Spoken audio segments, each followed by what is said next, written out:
data rate what we can support.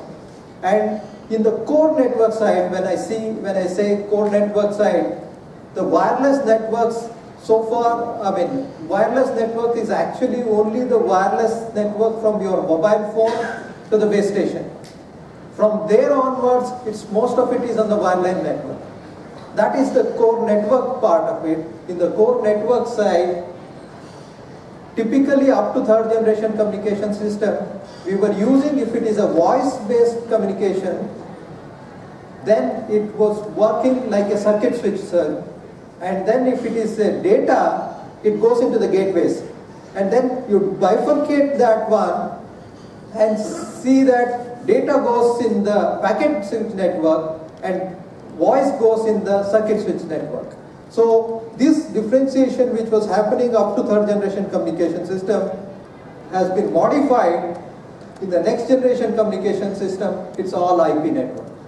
So both voice and data will be on a packet switch network. Voice will be voice over IP network. It will be on a voice over IP with quality of service control which is built into the mechanism, and so that is one major difference. And then of course IP transport, and these are the standards which was known as WCDMA, HSPA, that is known as high-speed packet access plus WiMAX. These were all the standards which were used in third generation communication system. We have moved to the standards known as LTE, that is long-term evolution advanced. There were two more standards which were known as WiMAX and ultra-mobile broadband. These two standards have virtually lost the race. Ultra-mobile broadband was stillborn and the WiMAX has lost the race. So it is only LTE. LTE advanced is the standard which will be used for fourth generation communication system. And there were many other techniques which were used. I will just single out one of them called the MIMO, which is known as the multiple input, multiple output, which is of course not standard specific, but it could be used in third generation also, but everything has been built into the next generation communication systems of the fourth generation communication systems. The multiple input, multiple output, this is something which is phenomenal in the sense that this increases the spectral efficiency of the system. Spectral efficiency is bits per second per hertz. That is, in 1 hertz, how many bits are you able to accommodate? That which was around 0.3, 0.4 in a GSM system, subsequently you could increase by many other techniques. The spectral efficiency can be increased by many other techniques. Some one or two I think I'll probably mention. But MIMO gives an order of magnitude difference when you use MIMO, the spectral efficiency. And the principle adopted is in principle it's very simple. Instead of transmitting using one antenna, you transmit over multiple antennas. You receive, instead of receiving over one antenna, you receive it over multiple antennas. That is known as multiple input, multiple output. We always come with very weird names, but LTE, long-term advanced, is a funny name. But the concept behind that is very profound concepts are put in very simple and silly names. Multiple input output is that you transmit using multiple antennas. And there are other techniques known as advanced antenna technologies or systems, AAS they call it as. It is not just transmitting over multiple antennas, you could do over several array of antennas, and then you can do a lot of interesting and funny things using antenna. Antennas were considered as passive elements. As a matter of fact, they are passive elements. It's just, you can just look at any horn antenna or Yagi antenna or any of the antennas. The moment it's not an active device. It's actually a metal structure, or it could be not necessarily always metal. Dielectric resonators are available, dielectric antennas are available. There are various structures which are there physically. There is no active element like a transistor or IC or anything which is there which transforms the signal, modifies the signal. But embedding an element behind that And then using several of such things, we can do a lot of wonders. And that is one of the techniques which is used here, using multiple input, multiple output. I think when some figures of that come, I will explain those things. This is in case you are interested in understanding various standards associated with wireless communication system. Some of these things you can just recognize. GPRS is the data version of the GSM system. 8G is a slightly advanced version of that. These are all the European standards. These were the US standards up to a certain point. And then high-speed downlink packet access, high-speed uplink packet access, WiMAX, and EVDO, evolution data optimized. These are all the standards up to which we came up to LTE, and we have converged most of the time on long-term evolution advanced, where we are now thinking, you can look at the data rates. Data rates is this, we are increasing the data rates and then going up to LTE. Beyond that, now we are somewhere around here, LTE advanced where we are. Subscriber growth rate, I think probably this is not too relevant here. What is important, I just want to mention, is that the moment I say I am going to 4G or 5G, 3G is not dead. Because there is so large number of subscribers used, even GSM subscribers are there, we need to support those things. So technology, there are certain advancements which are happening. So there are releases which are coming up, HSPA, that is, these are all third generation, 3.5 generation systems. HSPA, where there are even increasing the data rates in that without going into dramatically new technologies. Because there is a huge investment already. The moment a network operator sets up a third generation communication system, he or she, that company has invested millions of dollars on that one. You can't just say because someone like me, I say that there is a 4th generation, 5th generation communications system, you can't discard the whole thing and then go, I'm going to move that. There's a huge amount of money and inventory associated with it. So there are lots of improvements which are being done at different companies. The Singular is doing and various other people doing on that one. And even in HSPA, how much data rate you can increase using these different releases. These are all the 3GPP releases which are there. That is the generation participation program. These are the ones which are there. I just wanted to show one or two things. There are different fast link adaptation techniques. I think I'll skip that. This is one I just wanted to show you that what kind of improvements you can do. You assume that for a given bandwidth, this is the data rate that is available. It's not sacrosanct. It's not the end of it that you cannot improve over it. If you want to increase that one, you'll have to go dramatically to an absolutely new kind of technology. ARQ is automatic repeat request, is something which you always routinely study in most of your LAN networks. 802.3 LAN networks, wired LAN networks. Repeat request is a standard procedure that you send a packet and there is another packet, there is a clash of the packets, so the packet is not received. So what you need to do is that you send a repeat request, that you send another packet. Same thing you can do in wireless communication system also, that it is not received at a point. It may not always be in a wireless communication system. The packet loss is not necessarily always associated with a clash of the packets. In wireline networks, the loss of the packet, because the packet, it's a secure network. So the packet is moving around. It's only because of the timing related issues that the packet could clash and then you could lose. In a wireless system, you can lose the packet simply because your atmospheric conditions are so bad that your bit error ratio, BER, increases so large that it becomes bad. In a wireless network, there are 100 reasons why you lose the packet. Your path is bad, your frequency attenuation is bad because there is a rain attenuation which is happening. So several reasons there are in a wireless network that there could be a loss of the packet.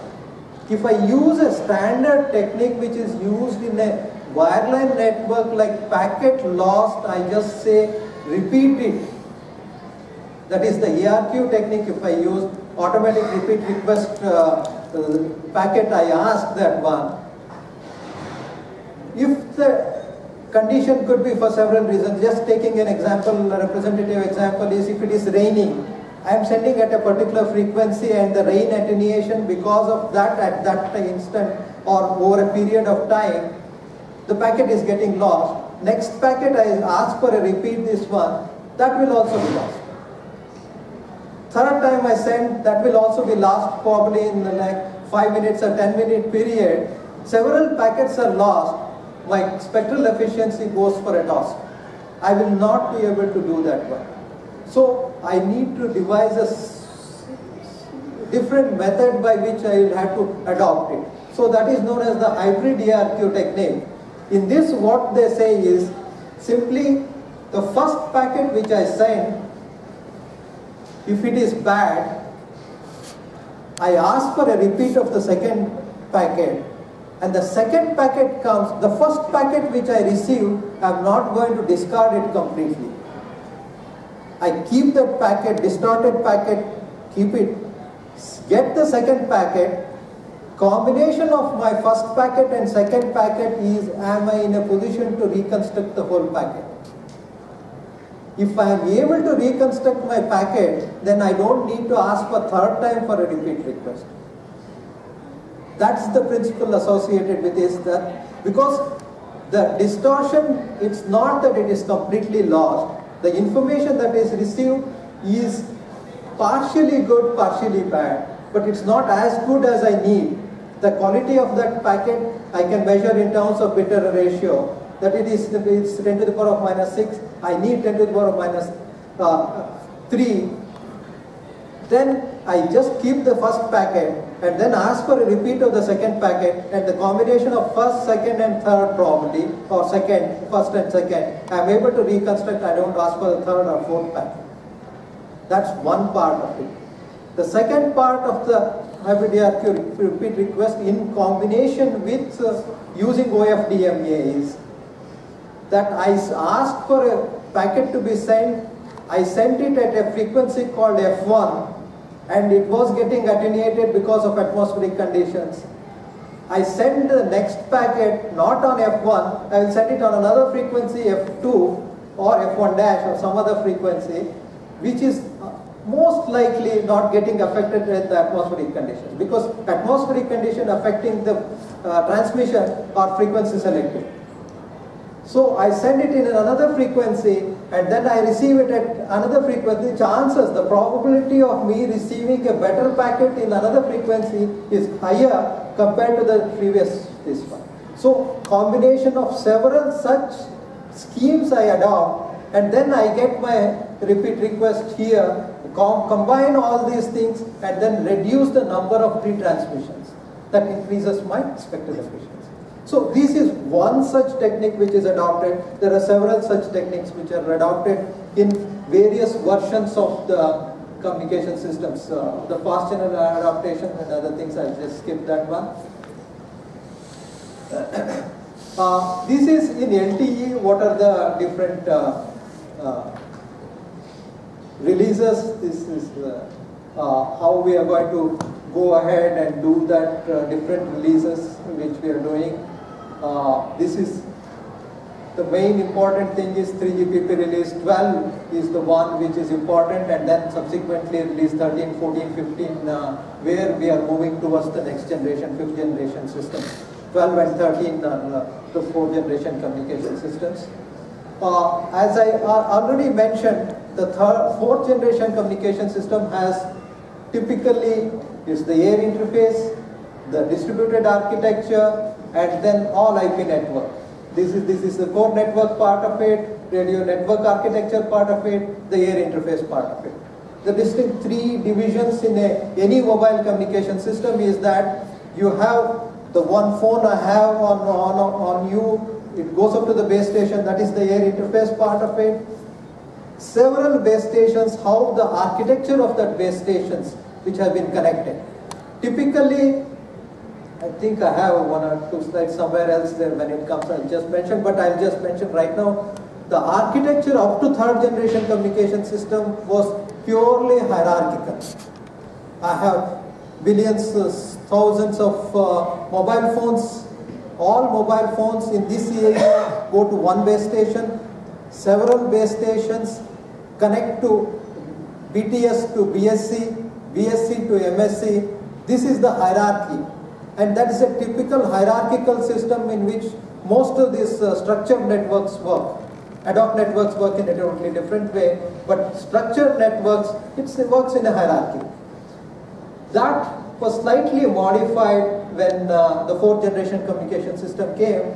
They said that the BTSs are distributed in architecture. They are no longer hierarchical in architecture. It is distributed, that if you want to communicate between, you don't want to go to the central point and then come back. There is a communication link which was defined between each of the BTS itself, so that there could be communication happening in between, and the architecture becomes distributed, so that reduces the amount of load which is coming at the central point. So that was defined, and new air interfaces, interfaces were defined in the fourth generation communication system.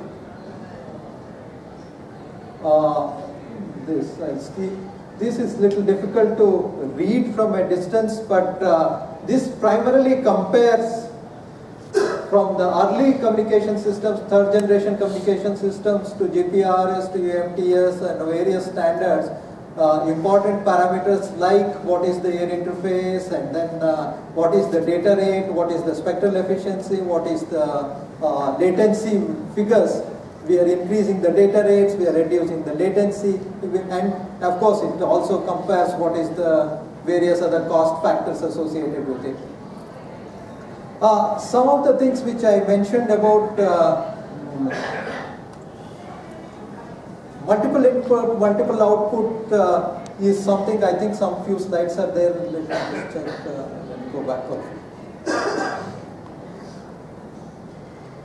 This is primarily, you need to look at it from 2 points of view, from a broad category of things known as multiple input, multiple output, or advanced antenna technologies. One is, we are looking at addressing the availability, and second is increasing the capacity. These are two important parameters. One is availability in terms of it is the reliability of the communication, that I send a signal whether you are able to receive it or not.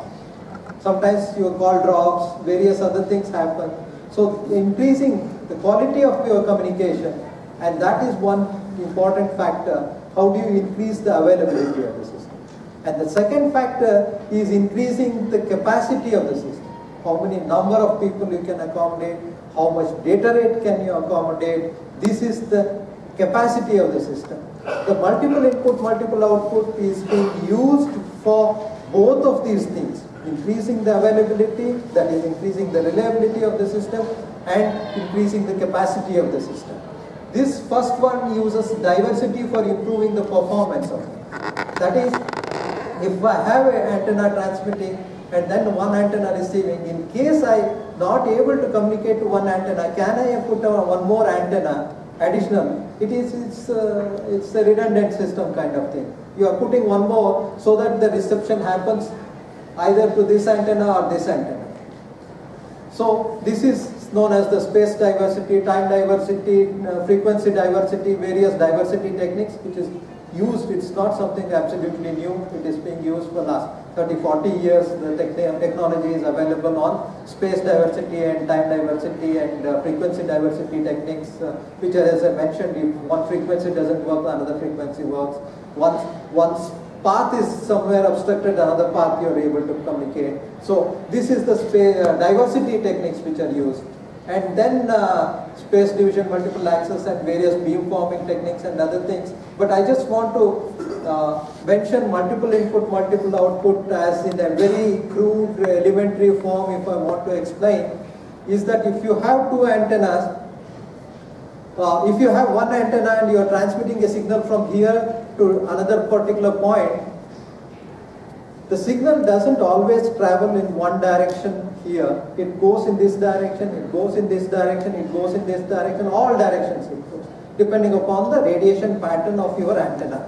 what type of antenna. If you use a omnidirectional antenna, typically like in your mobile phone, it's an omnidirectional antenna because it should be in a position to receive. You can't be always turning in one direction and receiving, speaking, and you can't turn the other direction. Oh, my phone call got lost. So it is an omnidirectional antenna. But typically base stations are usually directional antennas. They cover 360 degrees using typically 120 degree sectoral antennas they use, and they cover all the 360 degrees. But what I just wanted to say was that if you are transmitting signal, it goes everywhere. But you wanted to go in one particular direction, the other direction the signal which went gets reflected and comes back to that point, some part of it, again to your antenna. But communication engineers traditionally have assumed that that is a nuisance for us, because it travels in this particular path, and the one which gets reflected and comes to that same point, it has traversed a longer path, so the signal phase will be different. Because it is coming at a different phase, it becomes very complicated. It actually sometimes can be destructive, depending upon what is the phase angle at which the second signal is coming. If it is 180 degree, it is destructive. It's always a combination of several angles at which it comes, several multipaths. So multipath effect was always considered as a nuisance for communication engineers, and they always planned in such a way such that the multiple signals which are coming are eliminated and only the one predominant signal is always received. Multipath effects are removed. That is the usual method.